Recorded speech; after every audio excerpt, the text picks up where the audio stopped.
Hi అండి, welcome to Jakkampudi recipes. ఈరోజు మన రెసిపీ వచ్చేసి ములక్కాయ మసాలా ఎగ్ కర్రీ. ఈ ఎగ్ కర్రీ ఒక్కసారి తిన్నారంటే అస్సలు వదిలిపెట్టరు. మనం ఎగ్తో చాలా రకాల రెసిపీస్ చేస్తూనే ఉంటాం, కానీ ఇలా ఈ ఎగ్ కర్రీ అనేది ఒక్కసారి ట్రై చేశారంటే ఎప్పుడు ఎగ్ చూసినా కానీ ఇలా మసాలా ఎగ్ కర్రీ అనేది చేసుకోవాలనిపిస్తూ ఉంటుంది. అంత రుచిగా ఉంటుందన్నమాట. ఈ ఎగ్ కర్రీ కాంబినేషన్గా సాంబార్ కానీ పప్పు కానీ ఉంటే ఇక అంతే కుమ్ము పడేయడమేనండి. చాలా టేస్టీగా ఉంటుంది. ఎందులోకైనా సరే సరిజోడి అనమాట. ఈ కర్రీ అనేది మామూలు రైస్కైనా సరే అద్భుతంగా ఉంటుందనే చెప్పాలి. ఇప్పుడు ఎలా చేసుకోవాలి ఏంటనేది ఈ వీడియోలో చూసేద్దాం. లాస్ట్ వరకు స్కిప్ చేయకుండా చూసేయండి. వీడియో కనుక నచ్చితే లైక్ చేయండి, అలాగే సబ్స్క్రైబ్ చేయడం మాత్రం మర్చిపోవద్దు. ముందుగా ఒక బౌల్ తీసుకొని ఇందులో ఒక 4 ఎగ్స్ వరకు తీసుకున్నాను నేను. మీరు ఇంకా ఎక్కువైనా తీసుకోవచ్చు, లేదా తక్కువైనా సరే మీ ఇష్టం అండి. మీకు ఎలా కావాలంటే అలా తీసుకోండి. ఇందులో వాటర్ పోసేసుకొని ఇప్పుడు ఎగ్స్ అనేవి చాలా వరకు హాఫ్ కుక్ అయిపోయి ఆగిపోవడమా లేదా ఇడిపోవడమా చాలా చిత్రైపోవడమా జరుగుతుంది కదా. కుక్ అయినప్పుడు మనకి ఎగ్ అనేది మంచిగా రావడం లేదు కదా. కానీ ఎగ్ అనేది మనకి మంచిగా రావాలంటే ఇలా రాక్ సాల్ట్ అనేది ఉంటుందండి. అది వచ్చేసి ఒక ½ టీ స్పూన్ వరకు యాడ్ చేసుకోండి. మీ దగ్గర రాక్ సాల్ట్ అనేది లేకపోతే నార్మల్ సాల్ట్ అయినా లేదా గల్లుప్పు అయినా సరే ఒక ½ టీ స్పూన్ వరకు యాడ్ చేసుకొని కలుపుకొని గ్యాస్ పైన పెట్టేసుకొని కుక్ చేసుకోండి. ఇదిగోండి, ఉల్లిపాయలు వచ్చేసి ఒక మీడియం సైజ్ ఉల్లిపాయలు వచ్చేసి ఒక 3 తీసుకున్నాను నేను. అలాగే లేత ములక్కాయలు వచ్చేసి ఒక 2 తీసుకున్నాను. టమాటాలు వచ్చేసి ఒక 3, పచ్చిమిర్చి వచ్చేసి ఒక 5 తీసుకున్నాను అనమాట. ఇవి వాటర్ పోసేసి శుభ్రంగా వాష్ చేసేసుకుందాం. వీటిని వాష్ చేసేసుకొని ఈ ఉల్లిపాయల పైన ఉన్న పొట్టు మొత్తాన్ని కూడా తీసేసి పడేయొద్దండి. వీటి వల్ల ఒక అద్భుతమైన బెనిఫిట్ ఉంది మనకి. అదేంటో ఇప్పుడు చెప్తాను. మీకు రోజు వీడియోలో ఏదో ఒక చిన్న చిట్కా అనేది యాడ్ చేసి చెప్దామని ఈ రోజు నుంచి అనుకుంటున్నాను. ఇదిగోండి, ఈ ఉల్లిపాయల పైన ఉన్న ఈ పొట్టు మొత్తాన్ని కూడా తీసేసి మనం పడేస్తూ ఉంటాం కదా, అలా పడేయొద్దండి. ఉల్లిపాయల పైన ఉన్న పొట్టు అలాగే మనకి ఎగ్స్ పైన వచ్చే ఆ పొట్టు కూడా ఉంటుంది కదా, ఆ రెండింటిని వాటర్ పోసేసి ఒక డబ్బాలో స్టోర్ చేస్తే మనకి 2వ రోజుకి చక్కగా మొక్కలకి ఎరువులాగా చేస్తుంది అనమాట. ఇంట్లో మనం ఈ ప్లాంట్స్ అనేవి పెంచుకుంటూ ఉంటాం కదండి, వాటికి కనుక మీరు చక్కగా ఈ ఎరువు అనేది వాటికి ఉపయోగించారంటే మనకి అసలుకి అవి కాపు అనేది అద్భుతంగా వస్తుందన్నమాట. మీకు ఈ చిట్కా అనేది నచ్చితే లైక్ చేయండి. అలాగే ఈ పచ్చిమిర్చి మీద ఉన్న ఈ ముసుగులు మొత్తాన్ని కూడా తీసేసి ఒక బౌల్లోకి యాడ్ చేసుకోండి. టమాటాలను కూడా శుభ్రంగా వాష్ చేసేసి ఒక బౌల్లోకి యాడ్ చేసుకోండి. అలాగే ఈ ములక్కాయ పైన ఉన్న ఈ పొట్టు మొత్తాన్ని కూడా ఇదిగోండి ఇలా చాకు తీసేసుకొని గీరేయండి. ఇలా మొత్తం కూడా శుభ్రం చేసేసుకుంటే మనకి ఆ పైన ఉన్న పీస్ మొత్తం కూడా వచ్చేస్తుంది అనమాట. ఇప్పుడు ఇలా చేసిన తర్వాత కట్ చేసుకొని మనం హాఫ్ వరకు కట్ చేసుకుని ఇలా వంపితే చక్కగా మనకి పీస్ అంతా కూడా వచ్చేస్తుంది బయటికి. ఇలా తీసేసిన తర్వాత వీటిని కూడా వాటర్లో వేసేసి ఉంచేయండి. కొంచెం ఉప్పు వాటర్లో వేసి ఉంచడం వల్ల మనకి ఈ ములక్కాయలు అనేవి టేస్ట్ బాగుంటుంది. ఇప్పుడు ఇలా కట్ చేసి పక్కన పెట్టుకున్న తర్వాత చక్కచక్క ఇలా చిన్న చిన్న ముక్కల కింద కట్ చేసేసుకొని పక్కన పెట్టేసుకోండి. ఇప్పుడు టమాటాలను కూడా తీసుకొని పైన ఉన్న బొడ్డు వరకు కూడా కట్ చేసేసుకొని వీటిని కూడా చిన్న చిన్న ముక్కల కింద కట్ చేసేసుకోండి. మన కర్రీలో అనేది చక్కగా కుక్ అవ్వాలి కదా, అందుకే ఇంత చిన్న పీసుల కింద కట్ చేసుకున్నాను అనమాట నేను. అలాగే పచ్చిమిర్చి వచ్చేసి ఒక 5 తీసుకుని ఇలా సన్నగా కట్ చేసుకుని పక్కన పెట్టేసుకోండి. ఇవన్నిటినీ కూడా ఒక బౌల్లోకి వేసుకొని పక్కన పెట్టేసుకున్న తర్వాత ఎగ్స్ అనేవి కుక్ అయినాయి లేదో ఒకసారి చెక్ చేసుకుందాం. చూడండి, మనకి చక్కగా కుక్ అయిపోయినాయి కదా ఎగ్స్ అనేవి.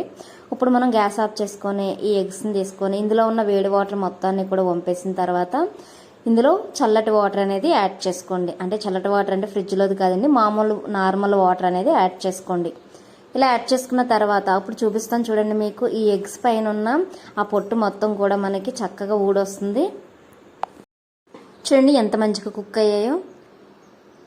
ఏమి లేదండి, చిన్న టీ స్పూన్ వరకు మీరు గల్లులుప్పు కానీ లేదా రాక్ సాల్ట్ కానీ యాడ్ చేసి కుక్ చేస్తారంటే చక్కగా మనకి ఎగ్స్ అనేవి ఇలా నీట్గా పర్ఫెక్ట్గా వస్తాయి అనమాట. ఇప్పుడు ఈ ఎగ్స్ని మనం ఘాట్లు పెట్టుకుందాము.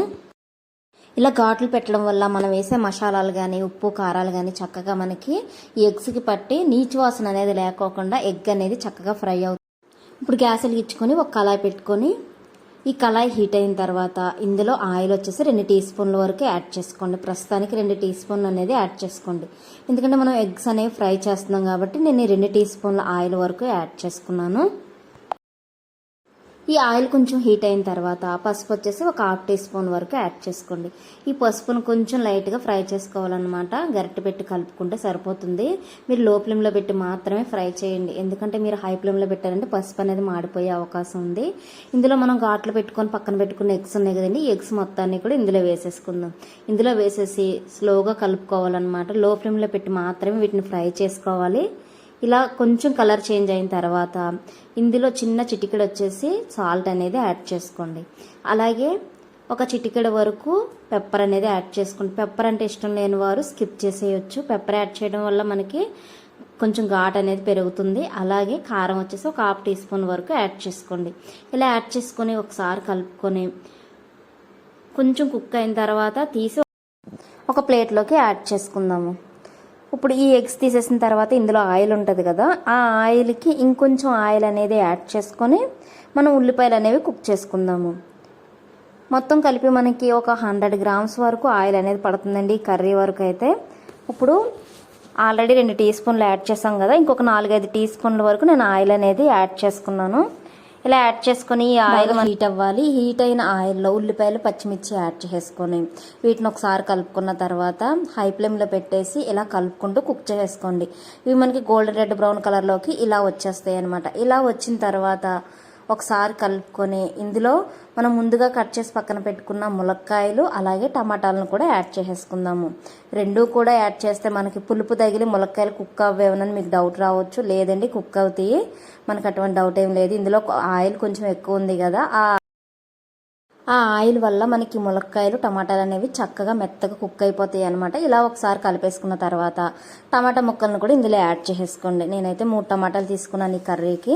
ఈ 3 టమాటాలను కూడా ఇలా సన్నగా చాప్ చేసుకున్నాం కదా, ఈ టమాటాలను యాడ్ చేసుకొని ఒకసారి కలుపుకున్న తర్వాత మూత పెట్టేసి మధ్యలో నిమిషానికి ఒకసారి మూత తీసి కలుపుకుంటూ కుక్ చేసుకోవాలి. నేను వాటర్ అయితే ఎక్కడ యాడ్ చేయలేదండి, వాటర్ అస్సలు అవసరం లేదు మనకి. ఇందులో ఉన్న ఆయిలే సరిపోతుంది. కొంచెం మనకి ఆయిల్ అనేది ఎక్కువ పడుతుంది. ఆ ఆయిల్ అనేది కూడా మనకి కర్రీ మొత్తం కుక్ అయ్యాక ఉండదు, అసలు ఆయిల్ అనేది కనబడదు అనమాట. మనకి ఇలా మొత్తం కూడా చూడండి చాలా మెత్తగా కుక్ అయిపోయినాయి కదా. ఇది ములక్కాయ కూడా చూపిస్తుంది, చూసారా ఎంత మెత్తగా కుక్ అయిందో. ఇలా కుక్ అయిన తర్వాత ఇందులో పసుపు వచ్చేసి ఒక 1/2 టీ స్పూన్ వరకు యాడ్ చేసుకోండి. ఆల్రెడీ మనం పసుపు అనేది కొంచెం కోడిగుడ్లు ఫ్రై చేసినప్పుడు కొంచెం లైట్గా యాడ్ చేసాం కాబట్టి నేను 1/2 టీ స్పూన్ వరకు యాడ్ చేసుకున్నాను. అలాగే సాల్ట్ కూడా ఎగ్స్ ఉడకబెట్టేటప్పుడు సాల్ట్ యాడ్ చేసాము. అలాగే ఎగ్స్ పైన కూడా సాల్ట్ చల్లాం కాబట్టి నేను ఒక 1/2 టీ స్పూన్ వరకు సాల్ట్ అనేది యాడ్ చేశాను. కారం వచ్చేసి మీకు ఎంత కారం అయితే పడుతుందో మీకు టేస్ట్కి తగ్గట్టు కారం అనేది యాడ్ చేసుకోండి. నేనైతే పెద్ద టీ స్పూన్ కాబట్టి హాఫ్ టీ స్పూన్ 2 టీ స్పూన్ల వరకు యాడ్ చేసుకున్నాను. ఇలా యాడ్ చేసుకొని బాగా కలిపేసుకున్న తర్వాత ముందుగా కుక్ చేసి ఫ్రై చేసుకున్న ఎగ్స్ని కూడా ఇందులో యాడ్ చేసుకుందాము. ఇలా యాడ్ చేసుకున్న తర్వాత బాగా కలుపుకోవాలి. ఇలా 2 నిమిషాలు కలుపుకొని లో ఫ్లేమ్లో పెట్టి కలుపుకోండి, లేదా హై ఫ్లేమ్లో పెట్టి కలుపుకోండి. ఇలా కలుపుకున్న తర్వాత ఇందులో గరం మసాలా వచ్చేసి 1 టీ స్పూన్ వరకు యాడ్ చేసుకోండి. నేనైతే అల్లం వెల్లిపాయ పేస్ట్ అనేది యాడ్ చేయలేదండి. ఇందులో మెంతి పౌడర్ వచ్చేసి ఒక 1/2 టీ స్పూన్ వరకు యాడ్ చేసుకోండి. ఈ మెంతి పౌడర్ వల్ల ఈ కర్రీ టేస్ట్ అనేది అసలు వేరే లెవెల్ అని చెప్పాలన్నమాట, అంత టేస్టీగా ఉంటుంది. మెంతి పౌడర్, మెంతుల్ని లైట్గా వేయించి పొడి చేసుకోవాలి, అప్పటికప్పుడు చేసుకుంటే చాలా టేస్టీగా ఉంటుంది. గరం మసాలా వచ్చేసి 2 టీ స్పూన్ల వరకు యాడ్ చేసుకొని కలుపుకొని ఒక బౌల్లో సర్వ్ చేసుకుంటే ములక్కాయ కోడిగుడ్డు మసాలా ఎగ్ కర్రీ అనేది రెడీ అయిపోయింది. మరి ఇంకెందుకు ఆలస్యం, మీరు కూడా ట్రై చేయండి. దీని జతకి కనుక పప్పు కానీ సాంబారు కానీ చారు కానీ ట్రై చేశారంటే టేస్ట్ అనేది అదిరిపోతుంది అనమాట. బౌల్లో ఉన్న రైస్ మొత్తం ఖాళీ అయిపోవాలి, అంత టేస్టీగా ఉంటుంది. ఏ రెస్టారెంట్ కూడా పనికిరాదు. మీరు కూడా ఒకసారి ట్రై చేయండి. ట్రై చేసి ఎలా వచ్చింది ఏంటనేది కామెంట్ బాక్స్లో కామెంట్ చేయండి. మీకు కనుక నా వీడియో నచ్చినట్లయితే లైక్ చేయండి, షేర్ చేయండి, నా ఛానల్ని సబ్స్క్రైబ్ చేయండి. అలాగే కొత్తగా ఎవరైనా చూస్తున్నట్లయితే బెల్ ఐకాన్ ప్రెస్ చేసి అందులో ఆల్ అనే బటన్ ఉంటుంది, ఆ బటన్ ప్రెస్ చేసినట్లయితే నా నోటిఫికేషన్స్ అన్నీ కూడా మీరు చూడొచ్చు. చూస్తుంటేనే నోరు ఊరిపోతుంది కదండి. మరి ఇంకెంత ఆలస్యం, మీరు కూడా రెడీ చేసుకొని లాగిన్ చేయండి. Thank you.